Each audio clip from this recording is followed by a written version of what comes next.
Аман есенсіздер ме, қымбатты қазақ елі, қымбатты менің көрермендерім.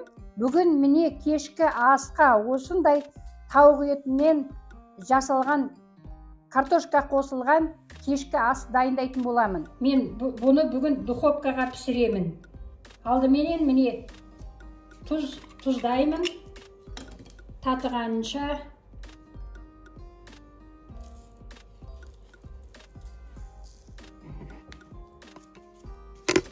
Дәмдеушке паприка,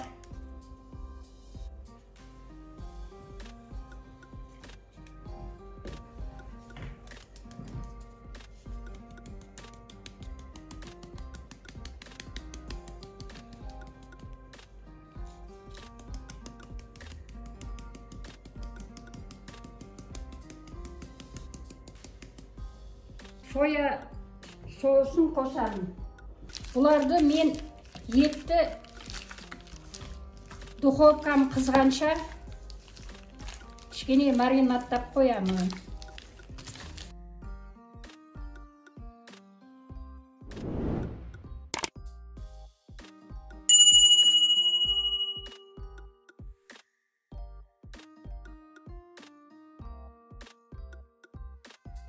Міне енді соя соусы енді 1-2 қасықтай құюға болады. Менікі қоюы, темный дейді.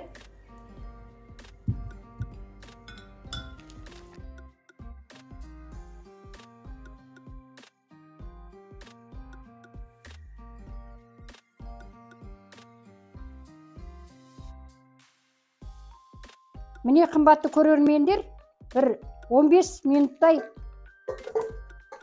маринадталып тұрды. Енді бұған терең ыдысқа салып жатырмыз. Бұған міне енді картошкамды саламын. Ендігі кезекте міне мен ылғи тоңазытқышқа осытып мынандай болгар бұрышын тоңдырып қоямын. Содан және сәбіз қосайын деп жатырмын.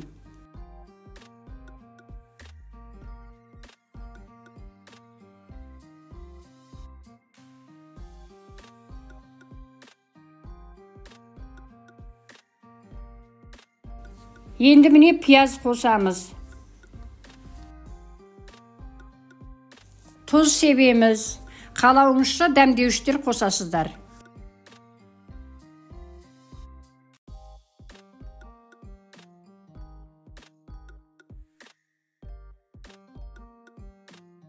Үш ас қасық зәйтүн майын қосамыз.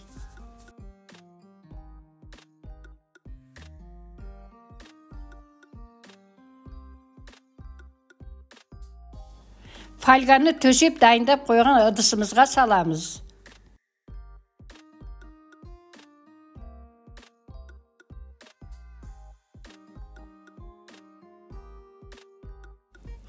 Фольгамен бетін міне тұмшалап, жақсылап жауып қоямыз.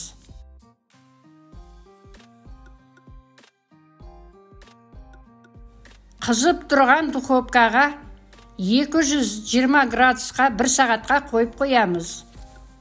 Міне біздің тауық етінен жасалған кешкі асым дайын болды. Бисмилля деп міне бұқтырылып пісірілді. Қандай иісі, сондай тәбет оятатындай.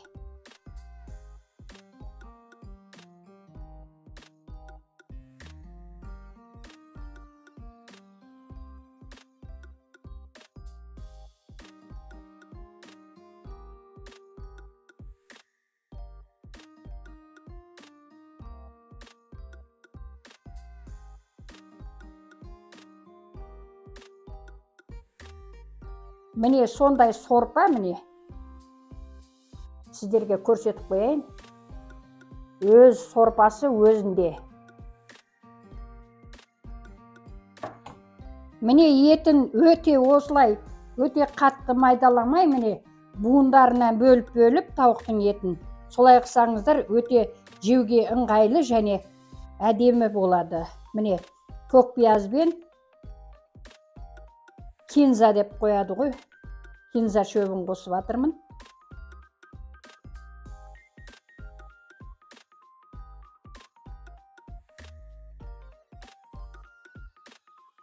Қымбатты көрермендер, міне менің тауық етінен жасаған картошкамен кешкі асым дайын болды.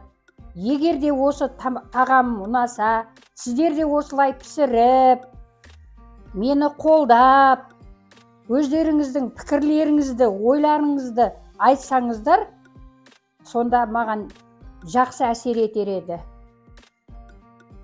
Ұнаса, өздеріңіз лайк деген қолтаңбаларыңызды түсіріп қойыңыздар, тіркеліп қойыңыздар. Келесі видеода кездескенше аман сау болыңыздар.